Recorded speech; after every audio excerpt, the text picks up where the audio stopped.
নমস্কার, আমি সন্ধ্যা। আজকে আমি মূলো দিয়ে শোল মাছ করব। আমার হাজব্যান্ড বাজারে গিয়ে একটা মস্ত বড় মূলো নিয়ে এসছে, বলছে মূলো দিয়ে শোল মাছ করো। শোল মাছও নিয়ে এসছে, মূলোও নিয়ে এসছে। তার যখন খেতে ইচ্ছে হয়েছে আমাকে করতেই হবে, তাই আজকে এই রেসিপিটাই শেয়ার করব। বাজার থেকে শোল মাছটাকে এইভাবে পিস করে দিয়েছে, কিন্তু শোল মূলো করতে গেলে এই মাছটাকে আরও ছোট ছোট করে ডুমডুম করে কাটতে হয়। সেই জন্য মাছটাকে আমি ছোট ছোট করে ডুমডুম করে কেটে সাইজ করে নেব। মাছটাকে আমি আমার মতন করে সাইজ করে কেটে নিয়েছি ডুমডুম করে। এবার এটাকে নুন হলুদ মেখে কিছুক্ষণ রেস্টে রেখে দেব। নুন দিয়ে দিলাম, হলুদ দিয়ে দিলাম, এটাকে মেখে আমি কিছুক্ষণ রেস্টে রেখে দেবো। এদিকে আমি একটু বাটিতে জল নিয়ে নিয়েছি। এই জলের মধ্যে আমি যা যা মশলা দেব সেই মশলাগুলো আমি পেস্ট করে নেব। প্রথমেই দিয়ে দিলাম জিরের গুঁড়ো, দিয়ে দিলাম ধনের গুঁড়ো, দিয়ে দিলাম লঙ্কার গুঁড়ো আর হলুদ গুঁড়ো। এবার এটাকে আমি পেস্ট করে নেব। আমি ওইদিকে মাছটাকে শোল মূলো করার জন্য সাইজ করে রেখেছি, নুন হলুদ মেখে রেখেছি। মশলাটাও আমি জলে একটু সামান্য জলে গুলে নিয়েছি। এবার আমি মূলোটাকে কেটে নেব। মূলোটা আমার হাজব্যান্ড আমাকে কেটে সাহায্য করছে, কেন শোল মাছটা বিশেষ করে বরিশালের মধ্যেই খায়। বরিশালটা শোল মূলোটা খেতে খুব পছন্দ করে, সেই জন্য শোল মূলোটা কাটাটা আমার হাজব্যান্ডই ভালো পারে। সেই জন্য আমার হাজব্যান্ডই মূলোটা সুন্দর করে সাইজ করে বানিয়ে দিচ্ছে। মূলোটা আমার হাজব্যান্ড সাইজ মতন কেটে দিয়েছে, আলুটাও কেটে দিয়েছে। এবার মূলোটাকে আমি ভাপিয়ে নেব। আমি জল বসিয়ে দিয়েছি, মূলোটাকে আমি সামান্য নুন দিয়ে ভাপিয়ে নেব। নুন দিয়ে দিলাম, ভাপিয়ে নেব। এদিকে আমি কড়াই বসিয়ে দিয়েছি, মাছটাকে আমি ভেজে নেব। যে মাছটাকে আমি নুন হলুদ মেখে রেখেছি মাছটাকে আমি ভেজে নেব। এই মূলোর নিয়ে একটা ছোট্ট গল্প তোমাদের শোনাবো। আমি মাছটা কড়াইতে দিয়ে দিলাম, মাছটাকে ভেজে নেব, ভেজে নিচ্ছি। এদিকে আমি একটা ছোট্ট গল্প বলি। সবে তখন আমার 1 বছর বিয়ে হয়েছে। আমার শ্বশুরবাড়ি বরিশাল। আমার হাজব্যান্ড একদিন বাজারে গিয়ে বড় একটা শোল মাছ নিয়ে এসছে। আমি শোল মূলোটা করা তখন ভালো করে জানতাম না। আমি আমার মতন করে যেরকম মাছের পিস করে বাজার থেকে পিস করে দেয় সেরকম আমি পিস করে নিয়েছি। মূলোটাও আমি একটু ছোটো বড়ো করে যাই হোক একটু ডুমডুম করে কেটেছি, ছোটো হয়েছে বা বড়ো হয়েছে যাই হোক হয়েছে। আমার হাজব্যান্ড বাজার করে দিয়ে একটু কাজে বেরিয়ে গেছে।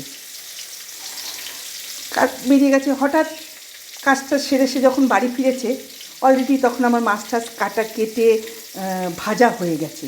রান্নাটা হয়নি, কিন্তু ভাজা হয়ে গেছে। কিন্তু সে যখন দেখেছে মাছটা আমি বাজারে যেরকম পিস করে দেয় বড় বড় করে ওরকম পিস করেছি, ভাজাও হয়ে গেছে, তখন তার মাথা গরম হয়ে গেছে। যেহেতু শোল মূলো মাছ ওইভাবে কাটে না, আমি তখন জানতাম না। কী করলো সে, ওই ভাজা মাছটা নিয়ে পুরো সে উঠোনে ফেলে দিল। অতগুলো মাছ, তখন আমাদের উঠোনও ছিল কাঁচা উঠোন মাটির, কিছু করার নেই। খুব কষ্ট পেলাম, দুঃখ পেলাম। সেই সময় ওইটা মেনে নিতে হয়েছিল, আমার ভুল হয়েছে। কিন্তু বন্ধুরা, আমি জানি না বলে আমার ওটাকে মেনে নিতে হয়েছে, দুঃখ পেলেও আমাকে মানতে হয়েছে। কিন্তু সেই বলে আপনারা কিন্তু ভাববেন না আমার হাজব্যান্ড খুব খারাপ মানুষ। খুব ভালো মানুষ, কিন্তু রেগে গেলে তার মাথা সাংঘাতিক গরম হয়ে যায়, তখন সে কী করে তার জ্ঞান থাকে না। তাই সেদিনও সেই কাজটা করে ফেলেছিল।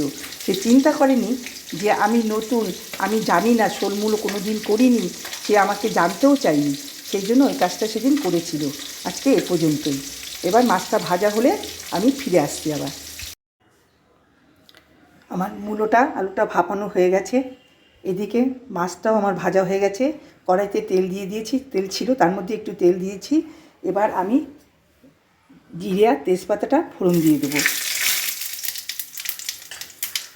ফোড়ন দিয়ে আমি প্রথমে আদা বাটা দেবো।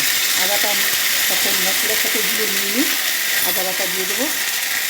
আদাটা হওয়ার পরে আমি মশলা যে গুলে নিয়েছিলাম জলে রেখেছিলাম সেটা দিয়ে দিলাম।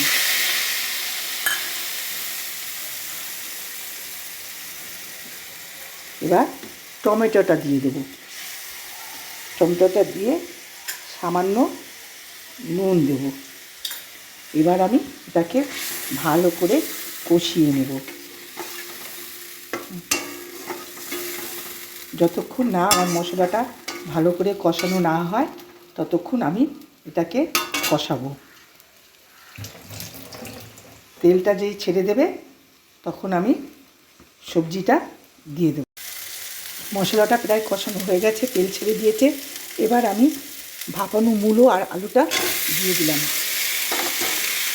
দিয়ে মশলার সাথে ভালো করে মিশিয়ে নেব।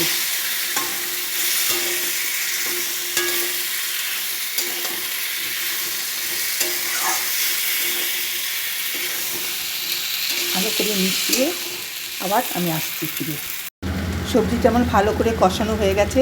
এবার আমি আমার যতটা ঝোল লাগবে সেই বুঝে আমি জল দিয়ে দিলাম। দিয়ে মাছগুলো দিয়ে গরম মশলা দিয়ে আমি একবারে ঢেকে দেব। মাছগুলো দিয়ে দিলাম, দিয়ে দেবো একটু গরম মশলা, দিয়ে দেবো একটু গরম মশলা দিয়ে একটু নেড়ে মাছটাকে মিশিয়ে আমি ঢেকে দিলাম। 10 মিনিট পরে আমি আসছি। 10 মিনিট পরে ফিরে এলাম। আমি ঢাকনাটা খুলে সুন্দর হয়ে গেছে। এবার আমি একটু পাত্রে ঢেলে নিয়ে আপনাদের কাছে আবার ফিরে আসছি। আমার হয়ে গেছে শোলমূলো, আমি পাত্রে ঢেলে নিয়েছি। আমি এখন আর শোলমূলো করতে ভয় পাই না, যথেষ্ট বয়সও হয়েছে। এখন আমি দিব্যি ভালো মতন শোলমূলো করতে পারি, তাই আপনাদের সাথে শেয়ার করলাম। যদি আমার এই রেসিপিটা ভালো লেগে থাকে আমাকে একটা কমেন্ট, শেয়ার ও লাইক করে দেবেন, আর আমার চ্যানেলটিকে সাবস্ক্রাইব করে দেবেন। বন্ধুরা, আজকে এই পর্যন্তই, আবার আগামীকাল দেখা হবে।